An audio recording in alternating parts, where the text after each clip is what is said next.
everybody in the room so we can go ahead and update on what's happened with the investigation. I'm going to take a few minutes and walk everybody through what we did, and then we'll go from there. To my left, I have Kelly Stafford, our victim's advocate, Lieutenant Cassie Brooks, which was the case agent on this matter. To my right, I'm sorry, to my left is George Oliver, the coroner for Berkeley County. I'll go ahead and start with on October 5th at 9 after 10, a 911 call was received.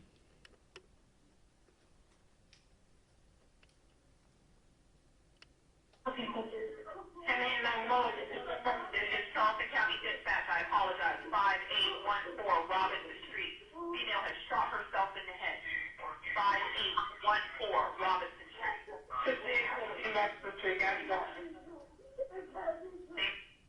All right, that's the 911 call. It originally went to Consolidated Dispatch in Charleston County, and it was transferred to us. As heard on the phone, it was reported that a individual at the residence had suffered a gunshot wound. Our police officers arrived, EMS arrived, and they found an individual inside the residence, later identified as Cabria Lucas, 10 years old, deceased. At that time, we called the coroner's office and notified them. Deputy Coroner Hartwell responded, and at the time notified the State Law Enforcement Division. I will have George explain why we did that in a moment, because I know monitoring social media and other comments, there was a great concern as to why SLED was called, which we'll explain that in just a second. The command staff notifications were made. My lieutenant over investigations responded. My patrol commander responded, and I also responded as well. Once we arrived, we observed what was in the residence, made the decision. We contacted Berkeley County Sheriff's Office and requested their crime scene unit to come respond to the scene, which they did. That is something that we've done, we do frequently on serious incidents. At this point, we started working the investigation. It took several days to work this, and actually went on almost a week. And we have determined that the victim was accidentally shot by another juvenile in the residence. We've looked at this, very thorough interviews, multiple interviews were done.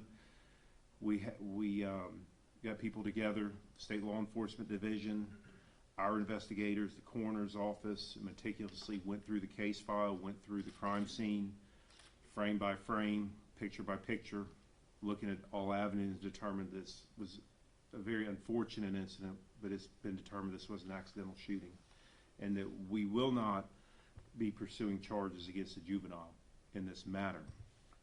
But pursuant to this investigation, on the 9th, we arrested the mother of the children, Bernadette Renee Owens, for 2 counts of unlawful conduct towards a child.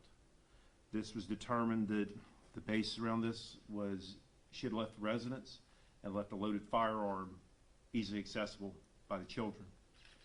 Children got the gun. They were, in essence, doing what kids do, playing, and unfortunately this gun was loaded and it took a life. It's a very tragic incident. It's a very hard investigation that we've had to work. It's one of the hardest ones I can tell you that I've worked in my 20-plus year career, and I can speak the same for my staff. So that's where we are, and I want to get everyone together that we've meticulously gone through this. We've sat and reviewed. In our review that we did, we included the solicitor's office and made the decision that we will not be filing charges against this juvenile. George? And I'll now address the purpose of calling SLED in and why we generally do that. We're actually mandated by the state to notify SLED anytime we have a child death, with the exception of automobile accidents and natural deaths where they're under a doctor's care and things like that. But each time we have a child death, we notify SLED. SLED actually sends a child fatality investigator or agent to assist us. More times than not, it's at residences. When we have young children that unexpectedly die, or in this situation, we had it's been ruled an accidental death, but we determined that through the investigation, and these child fatality task force that we have generated in the county, it consists of every law enforcement agency that throughout our whole county, and each jurisdiction has personnel that are assigned to that task force. We also include in the task force, we include DSS, the solicitor's office,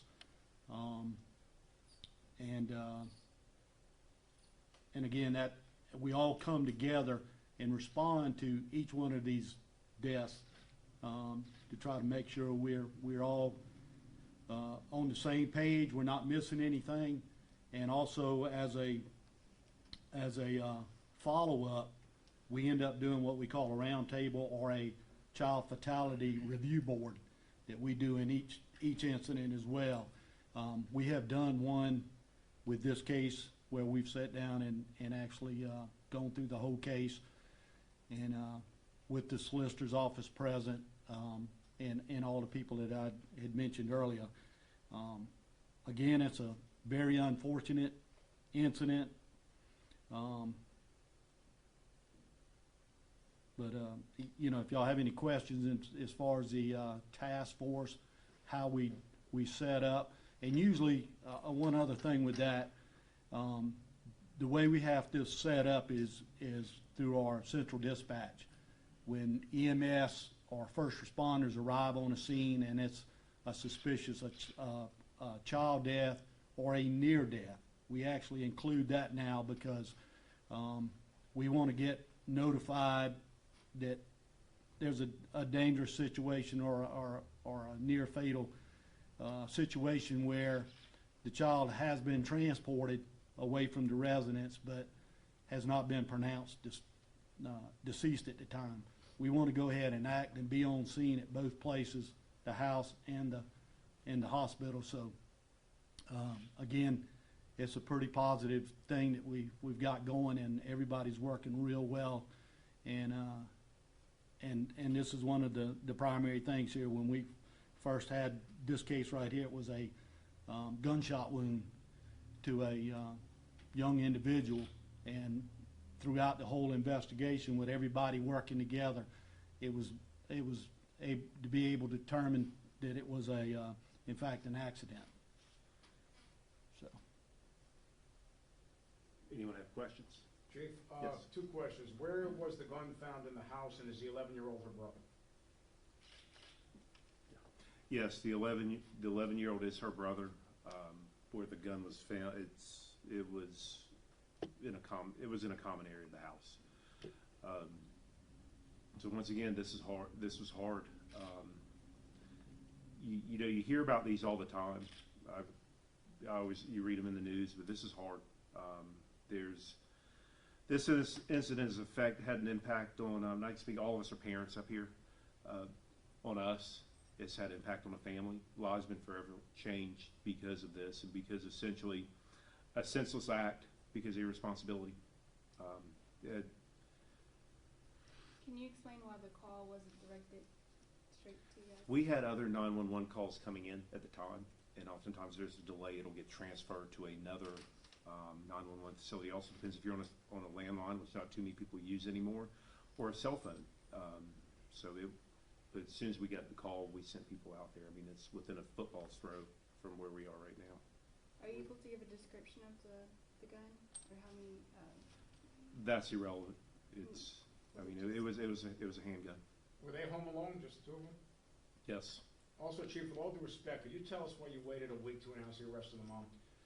Well, we were still actively working it and still working the other stuff, and it's just part of what happened. Because even though an arrest was made, investigation is still actively ongoing. I know the woman on the 911 call said that her nephew ran to the police station was he at the police station prior to y'all receiving a 911 call? That I don't know. In other words, like, how did you guys first find out about this? Was it just the 911 Well, we call? received the 911 call, and then I have not gotten into, honestly, I've not gotten into whether somebody came here or not. I am going to find out that we received the call, EMS was dispatched, law enforcement was dispatched.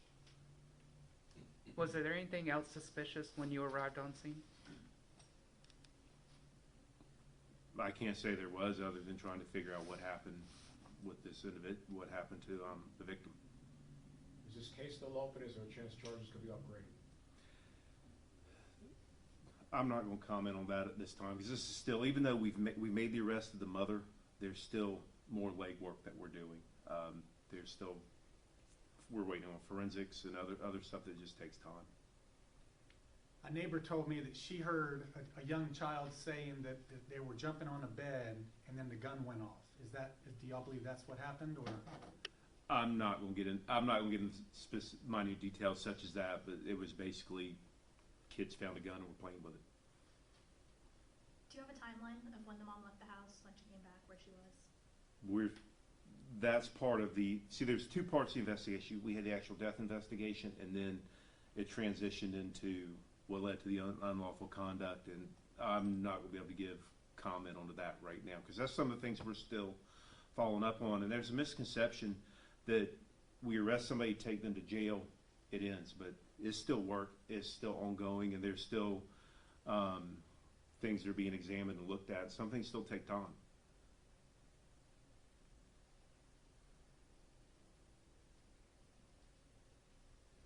Anything else? Has the mother been cooperative as far as, from the beginning of your investigation throughout? Or has... She's been interviewed and was cooperative at the beginning of the investigation. Have you guys had other calls to that residence or any other issues with the mother prior to now, or? That I'm unaware of.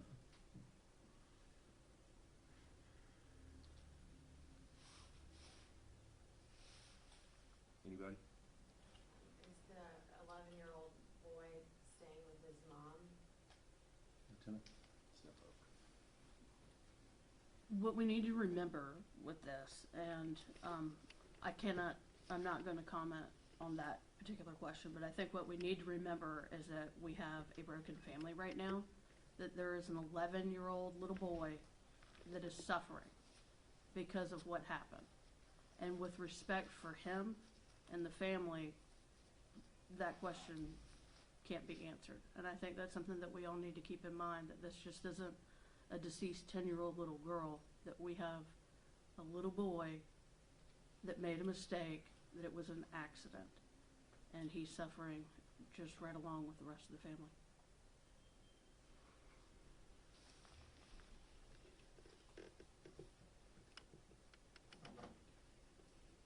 Anything else?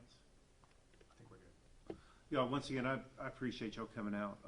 This is a very, very tragic situation all around, like what the lieutenant said.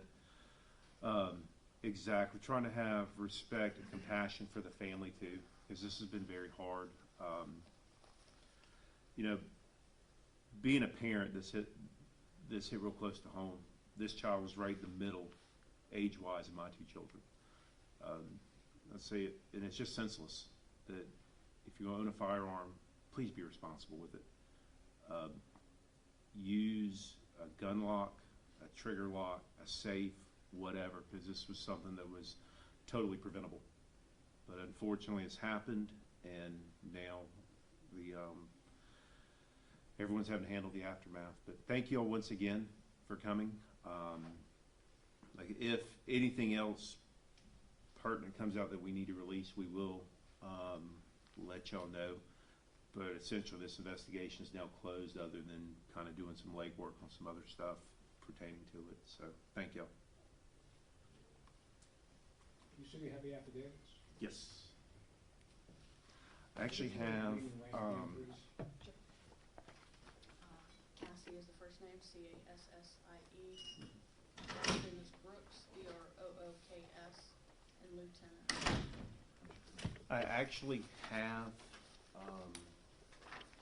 y'all were gonna ask. I printed out copies of her booking photo I got from the jail. And I also have copies of, there's 2 affidavits, each one reads the same.